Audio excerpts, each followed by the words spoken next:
Hola mis hermanos, bienvenidos. Qué alegría estar juntos otra vez. A veces siento como que no los veo mucho tiempo, pero son las actividades que nos tienen muy ocupados y pues es lindo poder tomar el tiempo de meditar en la palabra del Señor juntos. Hoy seguimos con el estudio de Daniel y vamos a empezar en el capítulo 8, que vamos avanzando. Es una gran bendición eso. Así que voy a compartir la pantalla con nuestras hermanas del Zoom y pues también pueden beneficiarse hermanos del Facebook viendo las notas cuando ya procesamos el video, ¿verdad? Y ah, leer con nosotros, ¿no? Y ver las figuras.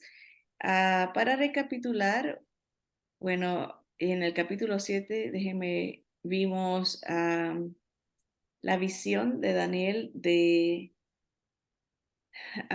estos reinos, ¿verdad? Y el último gobierno humano y el gobierno divino, el gobierno del Señor Jesús, ¿no? Que ah, viene pronto, ¿verdad? Y se anuncia que va a ser un gobierno mundial, global, ¿verdad? Y va a tumbar el gobierno del anticristo. Todo eso vimos en las semanas pasadas. Aquí en las figuras, ese reino del Señor Jesús se nos anuncia a través de todas las profecías bíblicas del Antiguo y del Nuevo Testamento, ¿verdad? Y van en relación con la visión que tuvo Nabucodonosor de esa piedra que tumba el último reino que es simbolizado con los pies de la estatua y también en el Apocalipsis se nos habla de la venida del Señor Jesús. Hablamos de que para poder él entrar a su reino tiene que haber esta batalla. Se la llama batalla, pero en realidad no hay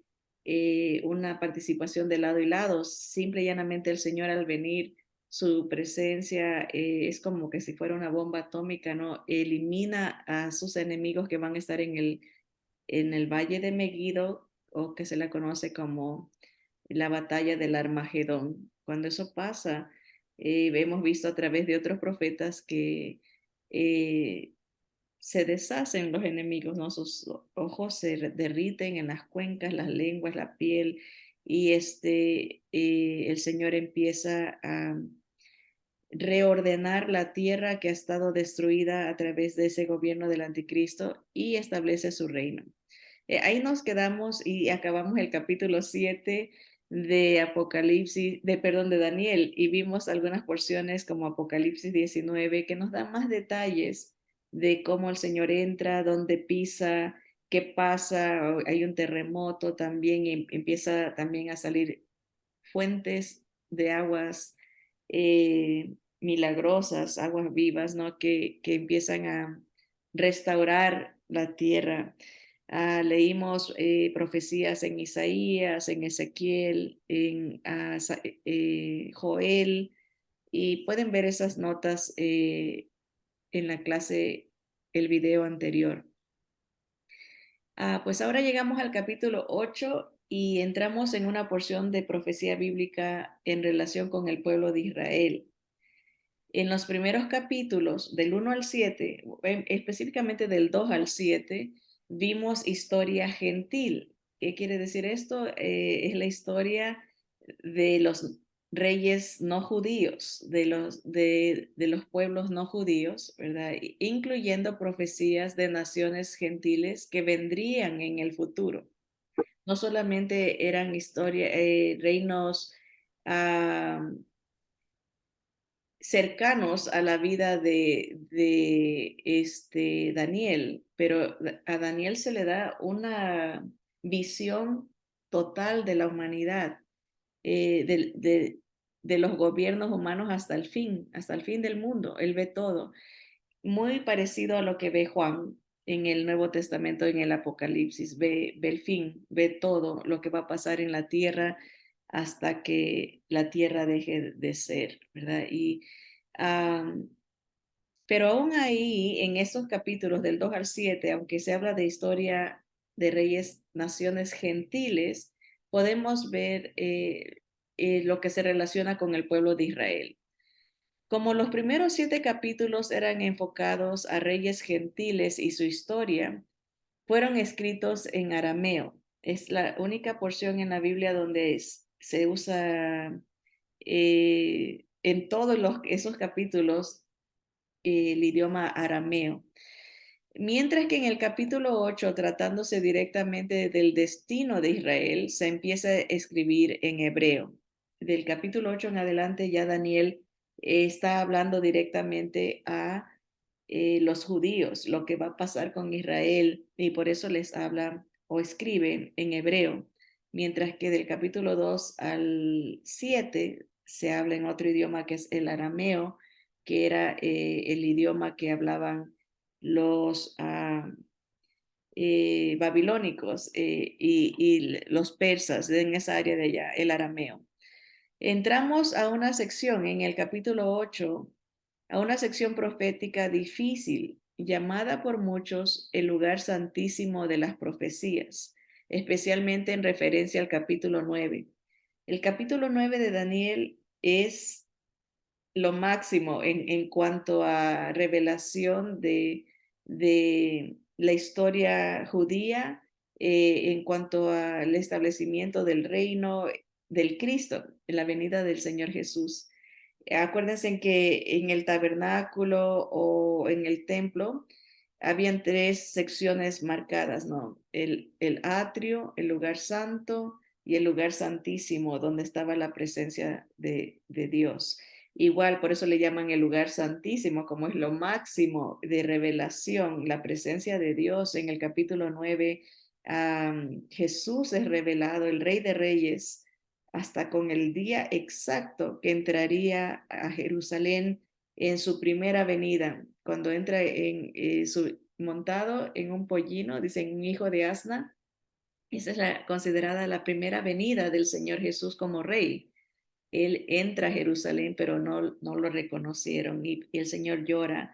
Dice, ay, si hubieses sabido, si hubieses podido identificar Jerusalén el día de tu visitación, el día que el rey llegaba. No lo pudieron ver, pero lo van a ver cuando entre por segunda vez. Y en el capítulo 9 de Daniel se describe este día de visitación, se describe el final, ¿no? El reino del Señor, ¿verdad? Así que muy importante esta sección del capítulo 8 al capítulo 12 son profecías relacionadas con Israel, y el capítulo 9 es uno de los más altos allá en cuanto a revelación profética del Cristo y de su reino, ¿verdad? De lo que va a pasar con Israel. Es imposible entender el Apocalipsis sin una clara visión de lo que le es revelado a Daniel en esta sección, del 8 al 12. O sea, van de la mano.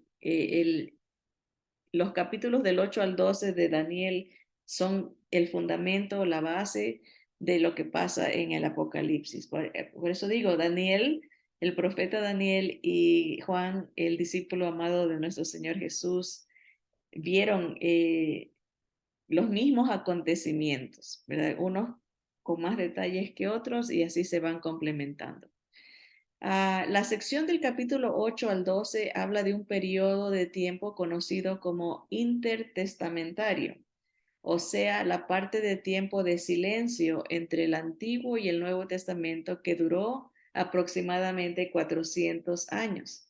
A veces leemos la Biblia y como que le damos una continuidad, ¿no? Como que si ese fuera el orden de tiempo, ¿verdad? Y no es así. Cuando se acaba el Antiguo Testamento, el último profeta Malaquías, ¿no? Termina el Antiguo Testamento con una maldición. Y el nuevo, pasan 400 años de silencio, o sea, no, Dios no reveló nada durante ese tiempo. La historia de Israel se desenvuelve, no se cumple lo que se le anuncia a Daniel, y después de como aproximadamente 400 años empieza el Nuevo Testamento con la vida de nuestro Señor Jesús. La palabra viene, la palabra de Dios llega en vivo y en directo a todo color, en carne viva. Después de 400 años de silencio, ya no fueron profetas que vinieron, sino que vino el profeta escogido por Dios, el Cristo, el Mesías, a dar la palabra. Así que el Antiguo Testamento termina con maldición, pero el Nuevo empieza con la bendición de que la salvación viene no solamente a judíos, pero a todo aquel que cree, a todo aquel que recibe al Mesías judío, ¿no? Al enviado, al ungido por Dios. Así que este capítulo 8 de Daniel nos va a explicar algunos de los acontecimientos que están en ese periodo de silencio entre Malaquías y Mateo, la historia de el cumplimiento de las profecías. El capítulo 8 nos va a decir algunos eventos, nos va a contar proféticamente, para Daniel era en el futuro, estamos hablando, Daniel vivió aproximadamente, este capítulo se da aproximadamente en el año 551 antes de Jesús. 550 años antes de Jesús, Daniel está viendo esta profecía, estas profecías que van a suceder más o menos como unos 150 años antes de Jesús. O sea, está viendo muy retirado de su propia vida lo que va a pasar en el futuro, pero no hay, aparte de este libro de Daniel, narraciones de este periodo en las escrituras inspiradas por el Señor Jesús. Podemos encontrar históricamente los libros de Macabeos, primera y segunda de Macabeos, nos narran los hechos históricos que pasan, que concuerdan con lo que Daniel nos va a decir. Obviamente, no se los considera inspirados, los pueden encontrar en las Biblias católicas. Si usted tiene una Biblia católica, tiene el libro de Primera y Segunda de Macabeo, se puede leer como libros históricos que amplían los detalles de qué es lo que está pasando en ese periodo de silencio, en ese tiempo que Daniel va a ver esta visión. Ah, es lo que los judíos hasta el día de hoy celebran el Hanukkah. Acá el Hanukkah es una celebración de la liberación del pueblo judío de el poder sirio, y la fiesta de las luces le llamo el Hanukkah. Se prenden las velas, ¿no? Es una narración de un milagro al que pasó durante ese tiempo histórico para Israel. El Señor Jesús celebró esa fiesta judía, que no fue narrada, ¿verdad? Los libros de leyes, el Levítico, o los judíos tienen sus fiestas establecidas, pero el Hanukkah fue algo que pasó en realidad, y por eso tienen ellos esta fiesta adicional que el Señor Jesús como judío también la celebró. Nos narran los evangelios que ahí fue cuando el Señor Jesús, él dice que él es la luz del mundo en esta fiesta del Hanukkah. Pues vamos a resumir el capítulo porque obviamente el tiempo no nos va a dar para estudiar todo el capítulo hoy, pero vamos a ver el resumen del capítulo para que cuando lo vayamos leyendo podamos ir entendiendo qué se nos está explicando en esta visión. El capítulo 8, en el versículo 2 y 4, se nos habla de un carnero de dos cuernos. Esa es una referencia a la nación de los medos y los persas, que iba a ser un reino unido. Por eso dos cuernos. Cuerno en las escrituras hace una referencia a la autoridad, del poder. Por eso que en los salmos, cuando el Señor habla de que su cuerno va a ser exaltado, está hablando de su reino, de su autoridad, de su poder, ¿no? El cuerno representa eso, ¿no? Y aquí se nos habla de un carnero de dos cuernos, ¿verdad? Porque este reino iba a estar comprendido por dos potencias que iban a ser los medos y los persas, ¿verdad? Ahí de ahí sale Darío, de ahí sale Ciro, que juegan un papel importantísimo en en el retorno de Israel a su tierra y en la liberación de los que habían sido llevados cautivos por Nabucodonosor. También se nos habla de un macho cabrío que tiene un cuerno también. No tiene dos, este tiene uno entre sus ojos, un cuerno muy grande en los versículos 5 y 8 y hace una referencia a Grecia. Esto le va a explicar el mensajero, que en este caso es Gabriel. Se cree que en las visiones anteriores también Gabriel es el ángel que revela el mensaje de Dios, el plan de Dios. ¿Se acuerdan con María? Fue Gabriel el que se apareció y le explica, ¿no? Lo que va a pasar en el plan divino, ¿no? La encarnación de su hijo, ¿no? Gabriel es el mensajero que revela o explica, ¿no? Los planes de Dios. Y aquí lo está haciendo con Daniel. Por otro lado, Miguel, el arcángel, él es el que defiende a Israel, lo vemos a él luchando. Así que hay diferentes misiones dentro de la esfera celestial. También Gabriel y Miguel ocupan un papel muy importante en cuanto a en lo que tiene que ver con Israel, ¿no? Y también en del 9 versículo 9 al 14 vemos un cuerno pequeño, que es una referencia a la venida de un rey malvado llamado Antíoco Epífanes.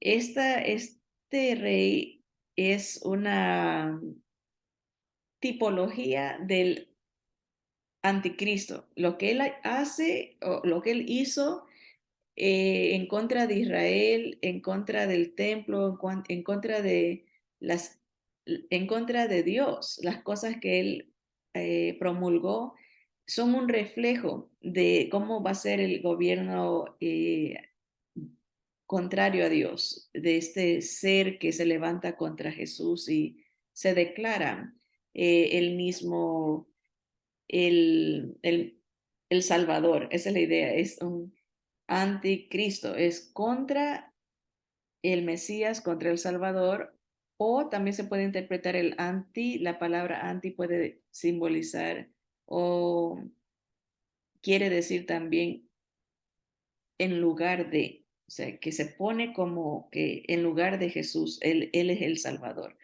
Así que vamos a leer, básicamente solamente vamos a poder leer los datos que se nos da en el capítulo 8 y si el Señor permite, en la próxima clase ahondaremos un poquito más. Ya tienen el trasfondo, ¿no? De las naciones que se nos está hablando. Los medos, los persas, el carnero con dos cuernos, Grecia, el macho cabrío con un solo cuerno y ese cuerno que sale históricamente es alguien que odia a los judíos, odia a Dios y es una representación. Siempre he escuchado esto, no sé si están familiarizados de que Satanás no conoce, no puede leer nuestros pensamientos y no conoce el día ni la hora que el Señor va a venir. Él no sabe. Él no,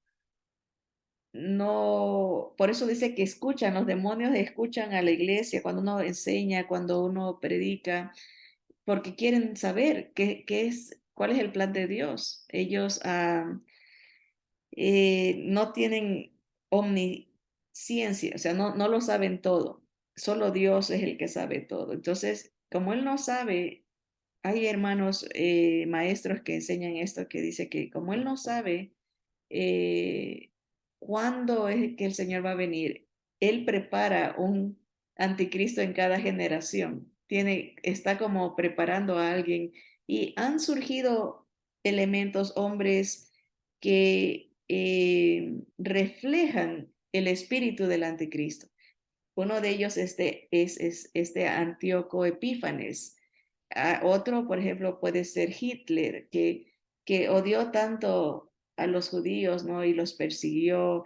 Son características de el espíritu del anticristo, ¿no? Que seres que se levantan como para darnos una idea de cómo va a ser el tiempo cuando ya la iglesia no esté aquí, el Señor nos lleve y en la tierra se desate, por decirlo así, el infierno, ¿no? Toda la maldad, toda la influencia anticristiana, ¿no? Es que ya está en acción, ¿no? Dijo el apóstol Pablo, ¿no?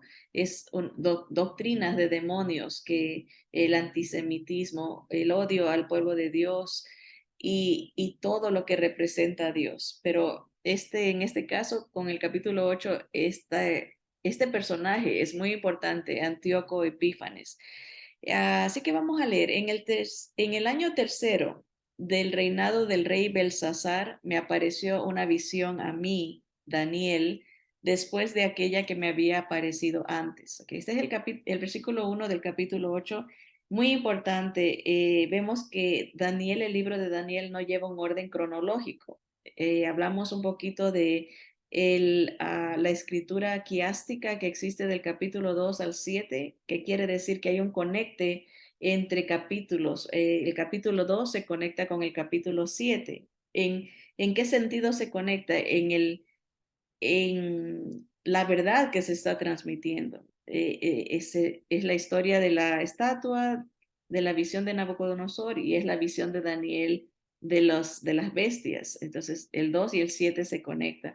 El 3 y el 6 se conecta cuando hablamos de la protección de Dios a los amigos de Daniel en el fuego y el capítulo 6 en Daniel en el foso de los leones.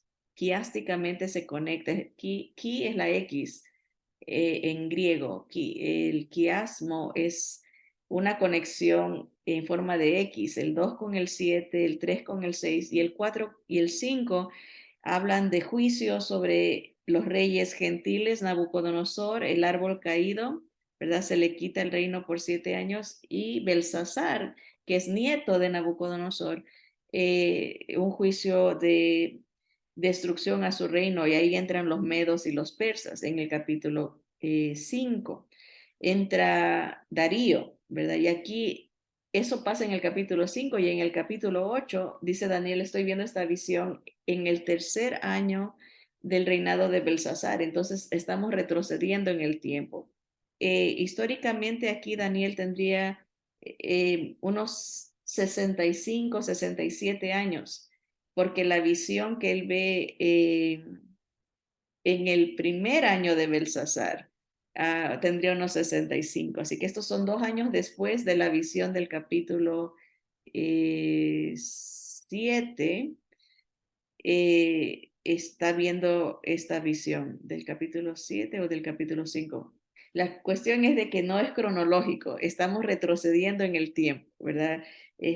Aquí él dice, en el tercer año del reinado del rey Belsasar, pero en el capítulo 6 ya está con la historia de Darío, que es un rey medo-persa. Muy importante también notar que él hace una referencia específica que la visión fue vista por él.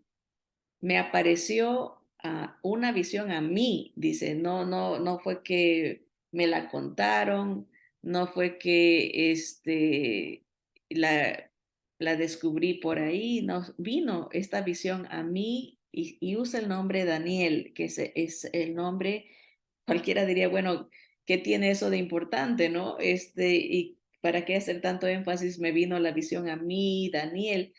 Bueno, porque Dios que todo lo sabe, sabía que en nuestra era iban a salir eruditos, y yo les llamo prácticamente ateos, que no creen en las verdades de Dios, sino que ellos se creen más que Dios y dicen que Daniel no fue el que vio estas visiones. En nuestros tiempos hay eruditos, hay maestros, aún seminarios. Es muy peligroso. Las universidades modernas no creen lo que se nos dice en la palabra. Dicen que el libro de Daniel es tan exacto, tan preciso en los cumplimientos de las naciones, las profecías son tan exactas que es imposible, de acuerdo a ellos, dicen, es imposible que Daniel haya visto esto. Tuvo que haber sido alguien que vivió después de Daniel y está usando el nombre de Daniel. Eso dicen en muchas universidades y muchos líderes creen así, que esto no fue, que el libro de Daniel no fue escrito por Daniel. Sin embargo, el Señor que todo lo sabe, guía a Daniel a decir, yo, yo lo vi, yo Daniel escribo esto, yo soy el que recibió esto. Tan interesante, ¿no? Que Dios anticipa lo que va a pasar. Y por eso Él dice, yo les digo el fin desde el principio para que sepan que yo soy Dios, que todo lo sé. Por eso es tan seguro depender de la palabra, es tan seguro creerle al Señor lo que Él anuncia, porque Él ya sabe cómo va a acabar todo. Él dice, ¿no? Cuando Él dice, esto va a pasar, pasa. No tiene un récord de fallos, es 100% seguro. Lo hemos visto en las profecías del Antiguo Testamento en cuanto al Señor Jesús. eh, las cumplió todas al pie de la letra, ¿no? En el momento preciso. eh, Él hasta se nos añade, ¿no? Para que la escritura se cumpliese, dijo, o sea, hizo. Él se cumplía en el momento que él hacía las cosas. La palabra de Dios se confirmaba. Y hemos visto, hemos hablado en otros estudios, ¿no? Que las probabilidades de que se cumplan 8 predicciones en una persona es matemáticamente, humanamente imposible. Es como 10 a la 17 o 17ª potencia, o sea, 10 con 17 ceros. Hay una en 10 con 17 ceros de que alguien pueda cumplir 8 predicciones. El Señor cumple al pie de la letra más de 300 en su primera venida y todavía hay muchas profecías de su segunda venida que sabemos que si cumplió al pie de la letra las primeras, se van a cumplir. Por eso dice el apóstol Pedro que debemos de estar atentos a la palabra del Señor como una antorcha que brilla en un lugar oscuro, porque estamos en tiempos peligrosos donde no se predica la palabra, donde no se anuncia la venida del Señor. Grandes denominaciones han optado por decir que todas estas cuestiones son simbolismos que no van a pasar, que el rapto no va a pasar, que el Señor Jesús no viene, que eso es algo poético. Ah, es triste, ¿no? Esa es la condición de la iglesia, que niega la palabra de Dios. Y es muy importante, es muy difícil encontrar iglesias donde se predique lo que va a pasar. Casi un 30% de las escrituras es de carácter profético. El Señor ya anuncia lo que va a hacer y muy pocas iglesias enseñan lo que el Señor tiene planeado, su venida, su reino, cómo va a vencer el gobierno global del anticristo. Que la iglesia en su generalidad está contaminada con predicaciones humanistas. Eh, Todo tiene que ver con el yo, cómo uno se siente bien, cómo ser feliz en cuanto al yo, ¿verdad? Cuando la felicidad, el gozo verdadero y permanente está en Jesús, ¿verdad? El Mesías, ¿no? Es revelado a través de las escrituras. Así que es muy peligroso tiempos donde por la tecnología, pues hay diferentes tipos de personas enseñando, que es algo peligroso, ¿verdad? Hace poco una hermana me mandó un enlace de que me una a un grupo y me metí para ver qué enseñaban, ¿no? Y era un grupo donde mucha gente puede participar, ¿no? Y uno de los más prominentes que estaban en ese grupo estaba hablando que no existe la Trinidad, que Dios no es una persona, el Padre no es una persona, el Hijo no es una persona, porque interpretaba la palabra persona como un cuerpo. O sea que ni siquiera hay un entendimiento de una interpretación gramatical, porque cuando se habla de las escrituras, cuando se habla de persona, no se habla del cuerpo, de alguien físico. Dios Padre o Dios Espíritu, obviamente no tienen cuerpo. El único que tuvo cuerpo en la encarnación fue el Hijo. Pero esta persona decía, es herético, es herejía decir que Dios es una, Padre es una persona y el Espíritu Santo es una persona. Una confusión tremenda y otras barbaridades de interpretación.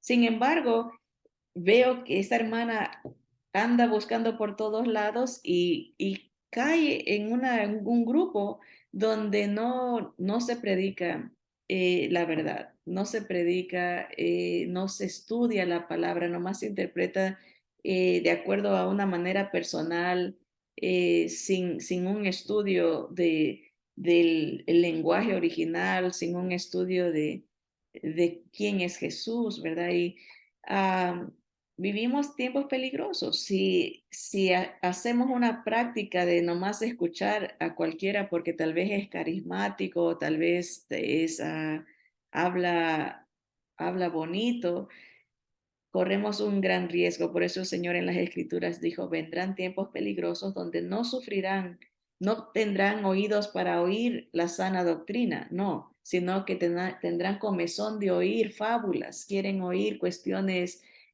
fantásticas de que los extraterrestres, que como es triste, pero estamos en esos tiempos.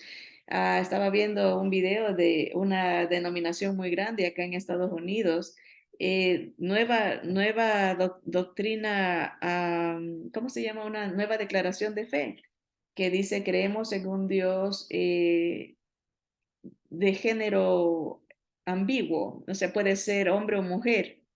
Y está leyendo esa declaración de fe. Creemos en el hijo que ellos tuvieron, o sea, como una confusión total. Y dice que es un Dios que aprueba las libertades de nuestras decisiones. Yo no sé, un Dios inventado, ¿no? Pero ese es el tiempo en que vivimos, ¿no? Y vamos ¿por qué digo eso? Porque Daniel, Dios lo guía, el Espíritu Santo del Señor lo guía. Es decir, yo, Daniel, escribí esto, porque vivimos en tiempos donde no se cree eso. Y tal vez no nos damos cuenta porque esto es a nivel universitario, a nivel seminarios, y obviamente son pocos los que van allá. Recientemente el pastor compartió de un copastor de otra iglesia, perdón, un pastor de otra iglesia que era muy amigo de él y que decidió ir a un seminario, perdón, muy moderno, en nuestros tiempos, muy reconocido, y dice, fue lo peor que pudo haber hecho. Salió de ese seminario negando las escrituras, negando que solamente Jesús es el único Salvador. Salió con doctrinas extrañas y salió con una deuda grande porque cuesta mucho ir a las universidades y somos testigos, ¿no? De muchos jóvenes que van a las universidades, entre comillas, de teología cristiana y terminan saliendo ateos, terminan saliendo confundidos porque en esos tiempos vivimos donde no se enseña la palabra, no se le da importancia a las profecías, se burlan de las cosas que el Señor anunció. Y el Señor anunció eso, que vendrían burladores en los últimos tiempos, que harían de menos la palabra del Señor. Y pues el tiempo se nos ha ido, hermanas y hermanos. Nomás dimos el poquito de la introducción del capítulo 8 y llegamos al versículo 1.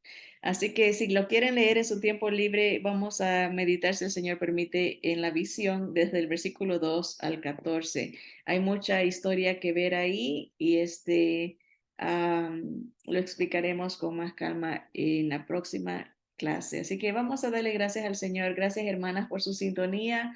Gracias por el apoyo en compartir los videos, el grupo de Tesoros del Cielo.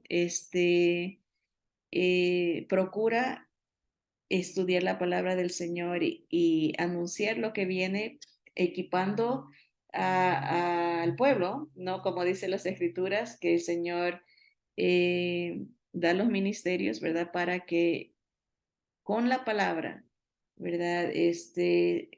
Se redarguya, se equipe, como dice, la palabra de Dios es eficaz para redarguir, para corregir, para instruir en justicia. ¿Verdad? Es la palabra la que nos cambia, ¿verdad? La que nos corrige, ¿verdad? La que nos guía, es el Espíritu Santo a través de la palabra del Señor, la que nos equipa para toda buena obra. ¿Verdad? A fin de que el cuerpo, ¿verdad? La iglesia sea usada, ¿no? Para bendecir a otros, ¿no? Es no solamente para tener un conocimiento y llenarnos de conocimiento, pero es para equiparnos, para amar a otros y darles también esa oportunidad de conocer la verdad del Señor Jesús. Así que gracias, hermanas.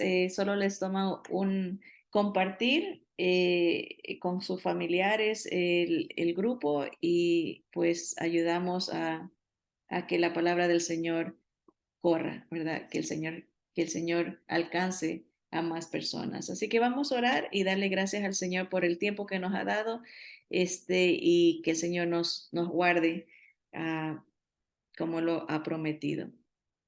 Amado Señor, te damos gracias por tu palabra bendita, Señor. Gracias por tus siervos, los profetas, Señor, cada ser humano, cada hombre que usaste para dejar grabada, Señor, tu voluntad, dejarnos un mensaje de esperanza, Señor.